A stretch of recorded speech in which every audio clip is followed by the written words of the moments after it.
If you are planning to move to the UK with your girlfriend or your fiance or your boyfriend and you don't know how to do it, in this video I will tell you guys how you can move to the UK with your girlfriend, boyfriend or your fiance.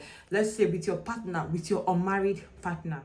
Hey guys, welcome back to my channel. My name is Chinemerem. If it's the first time on this channel, hello, you are most welcome. Please do to like this video, share and subscribe to my channel. So before you can even think of I want to bring this person to the UK, there should be a valid visa somewhere waiting for one of you. So you can't just say I want to bring my unmarried partner to the UK and you don't have any visa anywhere waiting for you. No, it's not going to work. So yeah, you must first of all have a visa somewhere before you can talk of bringing someone.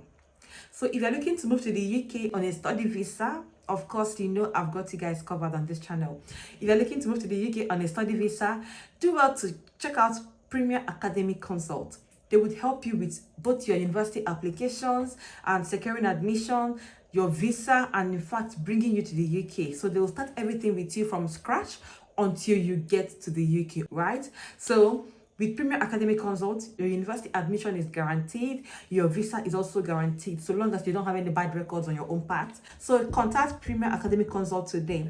And let me tell you guys also that most universities have stopped accepting applications for September 2023, and more of them will stop accepting applications by April this year for September intake. So if you're looking to study in the UK this year, let me let you know that you are already running late. So kindly contact Premier Academic Consult today and let them start your process for you already, and you'll be glad you did. Now you guys, over to the video. If you want to invite your unmarried partner to the UK, maybe just for a short visit, the standard visa you should go for is a standard visitor visa. Now, a standard visitor visa lasts for 6 months if it's your first time of applying.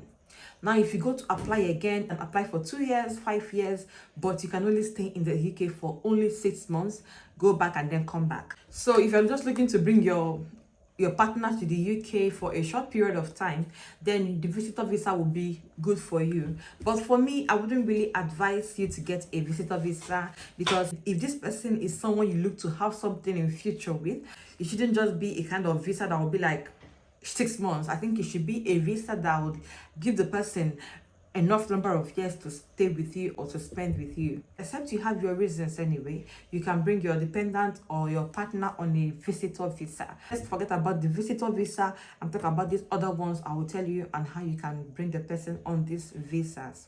The first one is the Fiancé Visa.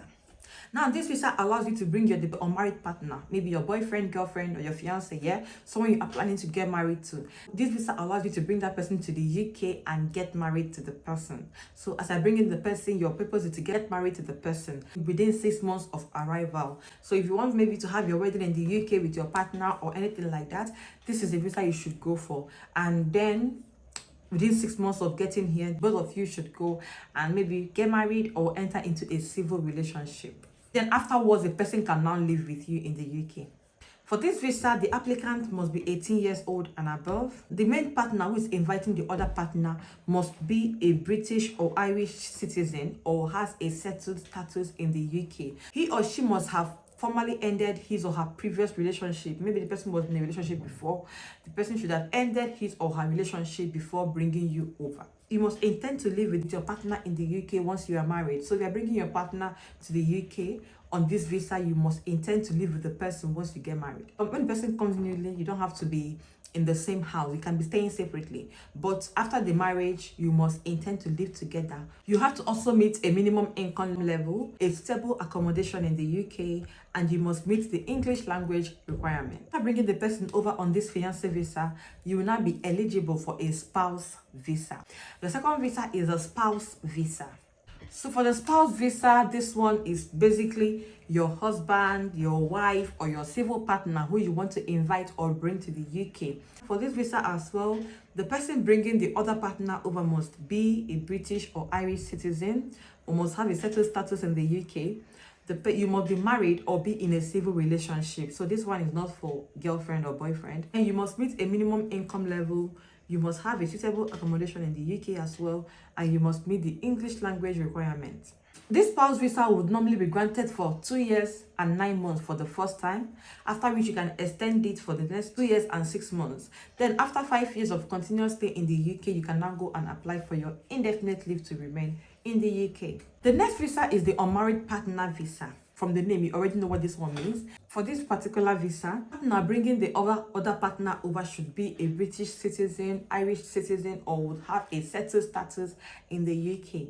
Now, the partner who is being brought over should be at least 18 years. You must have been living with your UK-based partner for 2 years. So they expect you to be living together for at least 2 years. You must meet a minimum income level. You must have a suitable accommodation in the UK, and of course, you would meet the English language requirements. Now, the last category of visa which allows you to bring your unmarried partner to the UK is the Dependant Visa. This one is almost the most popular visa because most people on a student or work visa use this particular visa. Now, you can get a dependent visa for your partner, your unmarried partner, if he or she is outside the UK. If you are on a limited leave to remain visa, which may be a student visa or a work visa. For this one, the partner you're trying to bring will have to meet some requirements. So if you are unmarried, the first condition to meet is that you must have been living together for 2 years before the application. Most importantly, the next condition to meet is that you have to have sufficient funds, especially if you are coming on the student dependent visa. You need to have sufficient funds. Yes, UK visa is equals to funds. Do you have the money? Once you have the money, you are likely to get a UK visa like this. Then finally, you have to intend to live together. Your intention shouldn't be to separate ways. And if by any reason you come over and you separate, the main person can decide to say, well, I'm no longer with this person, so I'm withdrawing my visa also.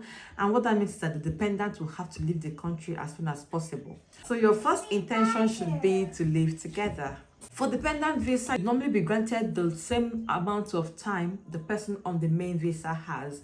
So let's say the person on the main visa has about 2 years to spend in the UK, your visa will also be granted for 2 years. If it is 3 years, your visa will also be granted for 3 years. Documents you would need when applying for your dependent visa if you are unmarried include, first of all, pictures of you two proving you are in a relationship. 2, you need your passport. 3, you would need the COS or CAS depending on the visa the main person is on. If the person is on a work visa, then you would need the COS, that is a certificate of sponsorship. If the person is on a student visa, you would need the CAS, which is the confirmation of acceptance of studies. This one is one of the most important documents. Without this COS or CAS, there is no visa application going on. So it's very important you attach this to your dependent visa application document. Now, you'd also need proof of fund. Proof of fund will depend whether you are going for a tier 4 dependent or a tier 2 dependent visa. I think I have a video on that on my channel. You can check that video out if you are interested.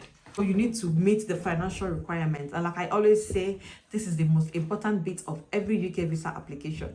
You can meet all other requirements, but without enough funds, your visa will be refused, and it is as simple as that. It is very tricky. This bit is very tricky, and I'd advise, if you are not sure of what you are doing, you should seek guidance.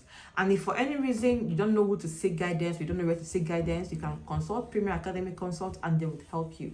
But if you can do this on your own and you can do it well, then why not? You can go ahead and do it.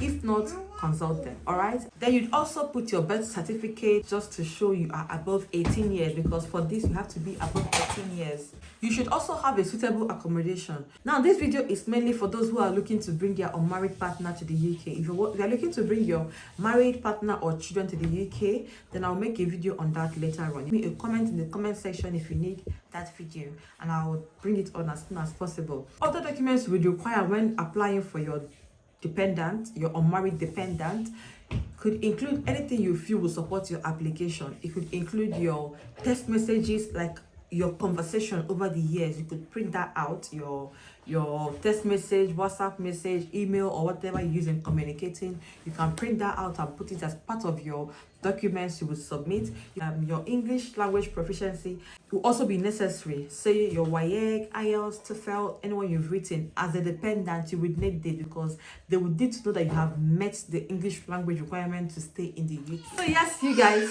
that's about this video. I hope it was concise and helpful. So if you're looking to bring your unmarried partner to the UK, these these are the visa categories you can use, and these are the documents required for a dependent visa application. Don't forget to include your application form when submitting your application. And yes, any other thing you feel will support your application as an unmarried partner, you should include that in your application. And if you do all of this, in no time you will be in the UK with your partner. You guys, that's all about this video. I hope it helps. Until I see you again in the next video, do take care, stay safe, and bye.